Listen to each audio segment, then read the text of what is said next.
Pardon, monsieur. Pouvez-vous, s'il vous plaît, m'indiquer la ferme d'Amandine Dampierre? Bon, c'est simple, ma petite dame. Vous prenez la première à gauche. De toute façon, vous ne pouvez pas la louper. Merci beaucoup, monsieur. Au revoir. Jamais vu ces bergères-là. Bah, je me demande bien ce qu'elles viennent faire au village. Ma foi, faut que j'en parle au capitaine Max. T'as raison, le vieux.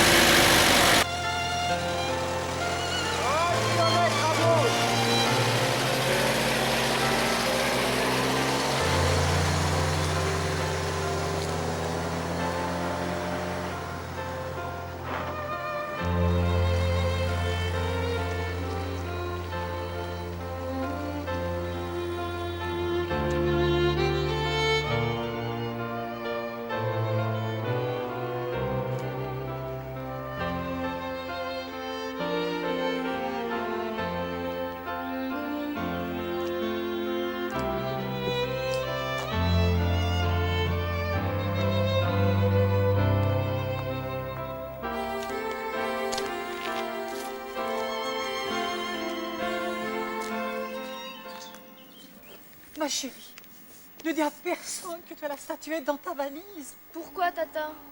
Ce sont tes parents qui t'ont confié ce trésor. Tu comprends? Ne dis mot à personne. Bien, Tata Ginette. Promets-moi-le. Je te promets. Et en plus, ne parle jamais, au grand jamais, de ta religion. Tu me l'as déjà dit si souvent durant le départ de Paris que cela en devient pénible.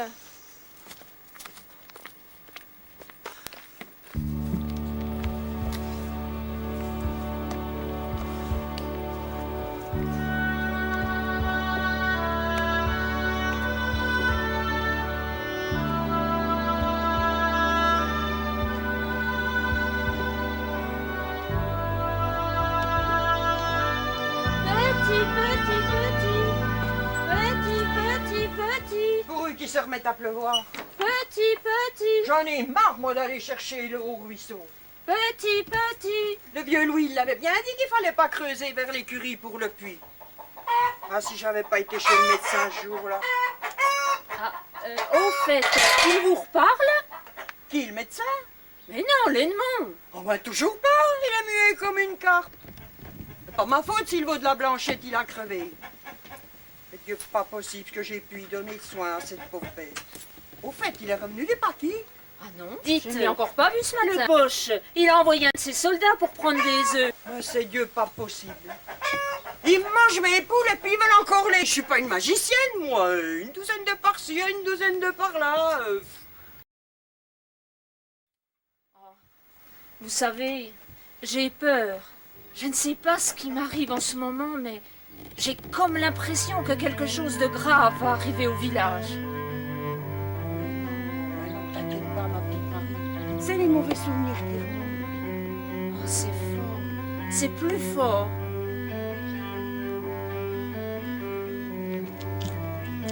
Ah, vous voilà, mesdames. Vous avez trouvé facilement. Oui, mais le chemin fut très long. N'est-ce pas, ma chérie? Oh oui, très long. Voici notre petite Anna. Bonjour, Madame Dampierre. Mais tu es une très jolie jeune fille, Anna. Elle n'a que 14 ans. Ouh, tu vas faire des touches au village. Mais ne restez pas trop longtemps dehors, rentrez plus tôt. Et puis tu dois être très fatiguée. Rompue. Mais elle n'est pas la seule, vous Allez, savez. venez vite.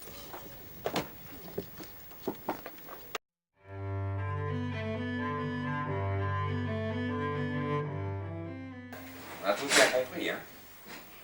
Hein? Aucun débordement. Il y a des risques, là. Hein?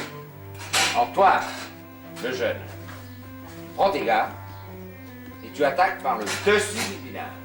Hein? Moi, j'ai aucun souci. J'ai 4 gars qui m'accompagnent, et peut-être 5 si la femme du tour n'accouche pas.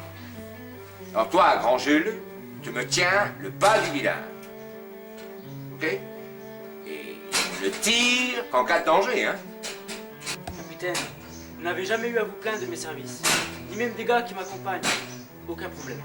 Alors toi, Émilie, direction Sainte-Marie, puis le bois au loup. Tu prends contact avec le groupe Tito pour appui. Ça marche? Alors tu leur rappelles bien, ils le savent, tu rappelles, samedi prochain, 11h. Pas de souci, j'ai l'habitude, capitaine. Encore 5 jours à attendre. J'ai envie de le faire sauter, ce putain de transformateur. Du calme, de la patience, mon cher. Nous y arriverons. Bon Dieu, que c'est long tout ça. Ils ont débarqué, mais ils sont pas près d'arriver. Les Boches tiennent en Normandie. On va leur foutre la prunée.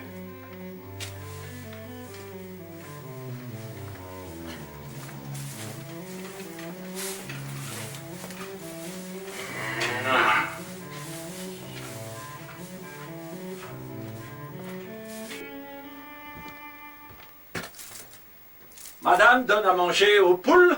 Pour sûr, elles se nourrissent pas d'amour et d'eau fraîche. Avez-vous préparé la bête pour la commandature? Nous sommes jeudi et je m'y rends de ce pas. Une par semaine, vous trouvez pas que ça fait beaucoup? Votre colonel, il en mange plus que le renard. Le colonel est plus beau. Vous êtes un plaisantin, vous, hein? Trêve de plaisanterie. J'ai appris que la famille Tempierre avait reçu un enfant pour les vacances. Je sais absolument rien là-dessus, pas la moindre idée. Le village est assez petit pour que tout se sache, n'est-ce pas? On habite trop loin. Un de mes hommes prendra la poule pour le colonel. Merci, Madame Fanfan.